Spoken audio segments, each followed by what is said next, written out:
My name's Evan Olson, and I'll be solving problem 18 from Chapter 10 of the Fundamentals of Heat and Mass Transfer 8th edition. The problem statement says that there is a silicon chip with a thickness of 2.5 millimeters and a thermal conductivity of 135 watts per meter Kelvin, and it's being cooled by pool boiling a saturated fluorocarbon liquid on its surface. And below the chip, there is a uniform heat flux of 5 times 10 to the 4 watts per square meter, and the sides of the chip are assumed to be perfectly insulated. And they give us the properties of the saturated fluorocarbon, which is being boiled, as well as the nucleate boiling constants that we need to use for this problem. The first part of this problem asks us to find the steady-state temperature at T0 at the bottom of the chip. And if, during the testing of the chip, the heat flux is increased to 90% of the critical heat flux, what is the new steady-state temperature of T0?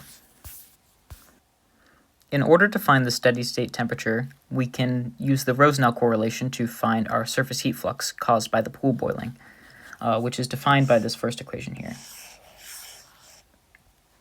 And our critical heat flux, or our maximum heat flux, is going to be equivalent to this secondary equation.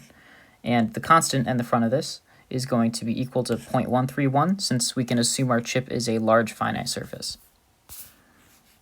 To solve this problem, we can equate our surface heat flux coming out of the chip from our Rosenau correlation to the heat flux coming into the chip, and then we can rearrange this equation to solve for our delta TE.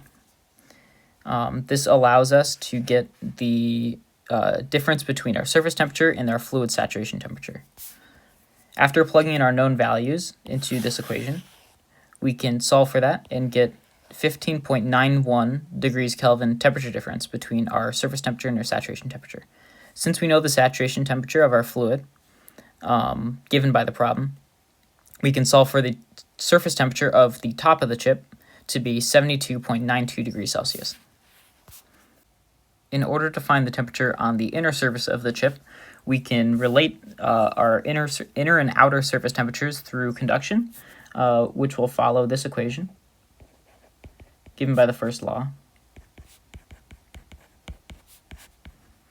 And we can rearrange this to solve for delta T, which will be the difference between our surface temperature and our inner surface temperature. And solving that equation and plugging in our known values for the thermal conductivity of the surface as well as the thickness of the chip, we can get a inner surface temperature of 72 degrees Celsius.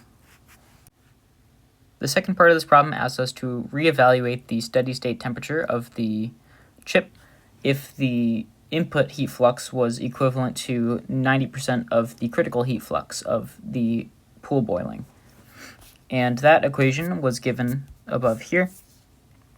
And we know that for a large finite surface, which we can assume that this chip is, the constant value here will be 0.131. And we can plug in our known values into this equation, and we can get out a critical heat flux value of 1.36 times 10 to the 5 watts. And that makes us have a heat flux input of 1.224 times 10 to the 5 watts, if you took 90% of that value. And then following the same steps as above, equating this heat flux to our Rosenau correlation, we can get a steady-state temperature of the pool boiling facing surface of 78.45 degrees Celsius and a steady-state temperature on the inner surface of 76.18 degrees Celsius. Part B of this problem asks us to compute and plot the chip surface temperatures, top and bottom, as a function of the heat flux between 20% and 90% of the critical heat flux value. And if the maximum allowable chip temperature is 80 degrees Celsius, what is the maximum allowable value of our input heat flux?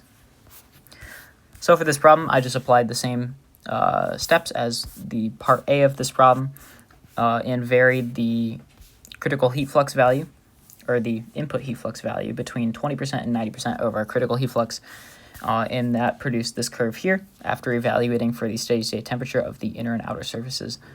And if our maximum allowable chip temperature is 80 degrees Celsius, our maximum allowable value of our input heat flux would be around 1.5 times 10 to the 5th watts per meter squared.